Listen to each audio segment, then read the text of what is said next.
안녕하세요. 최원영의 책갈피 제211번째 시간입니다.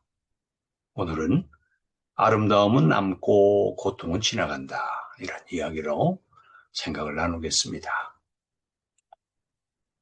우리에게 고통을 준 대상은 외부에서 주어진 것, 그리고 우리 스스로 자초한 것, 이렇게 두 가지로 나누어 볼 수가 있겠죠.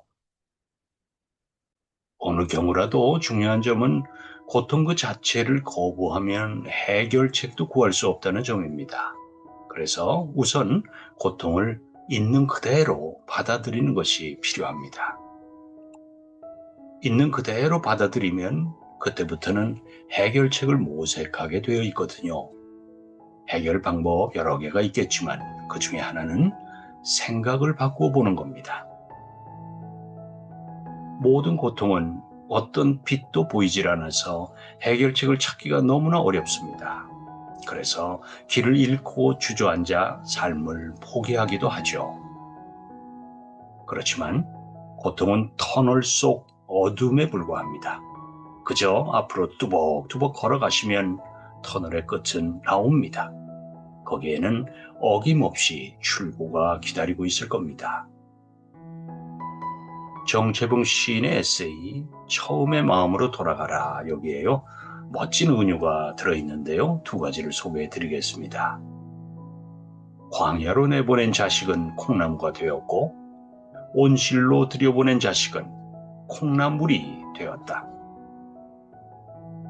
섭씨 영도의 물에서도 99도의 물에서도 에너지를 얻을 수 없기는 똑같다. 그 차이가 자그만치 99도나 되는데도 말이다. 에너지를 얻으려면 물이 100도를 넘어서면서부터다. 그렇지만 당신은 99도까지 올라가고도 1도를 더하지 못해 포기한 일이 없는가? 맞습니다. 옳은 지적입니다. 사막을 걸어가는 낙타가 가벼운 깃털 하나 때문에 주저앉는다, 이런 말이 있습니다. 등에 짐을 가득 싣고 사막을 걸어가는 낙타의 등에 하나씩 하나씩 짐이 더 얹힙니다.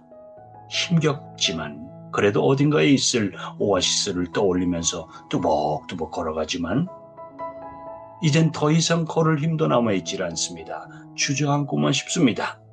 그때였습니다. 깃털 하나가 날아와서 등에 내려앉습니다. 이때 낙타는 무너집니다. 지극히 가볍고 사소한 깃털 하나만 더 견뎌내면 곧 100도가 되는데도 사람들은 낙타처럼 스스로 무너져 버리곤 하는 거죠. 이젠 생각을 바꿔야 합니다. 더 이상 버틸 힘이 없어, 이런 생각에서 한 번만 더, 한 걸음만 더 걸어가자고 말입니다. 이 고통이 나를 콩나물이 아니라 콩나무로 키워줄 거라고 생각을 바꿔야 합니다. 이 고통스러운 경험들이 우리들의 삶에 틀림없이 어떤 유익한 메시지를 주고 있다고 생각해 보는 겁니다. 밀어내려고 해도 밀어낼 수가 없는 이물질 때문에 겪는 그 아픔을 견디면서 결국 진주를 만들어내는 그 진주조개처럼 우리들이 겪고 있는 이 고통 역시도 훗날 우리에게 멋진 진주를 선물할 것이라고 믿어보는 겁니다. 그리고 그 믿음이 현실이 되도록 애써보는 거죠. 이것이 성공하는 삶입니다. 아주 유명한 책이죠. 시리즈로 되어 있는데요. 따뜻한 영혼을 위한 101가지 이야기, 두 번째 책에 두 명의 화가 이야기가 나옵니다. 앙리 마티스라는 화가는 오기스트 르누아르라는 화가보다 거의 28살이나 어립니다. 그럼에도 이 두 화가는 친한 친구로 지냈죠. 르누아르가 인생의 마지막 40년을 집안에만 있었을 때 마티스는 그를 매일 찾아가곤 했습니다. 관절염으로 꼼짝도 못하던 르누아르는 병원에도 불구하고 쉬지 않고 그림을 그렸습니다.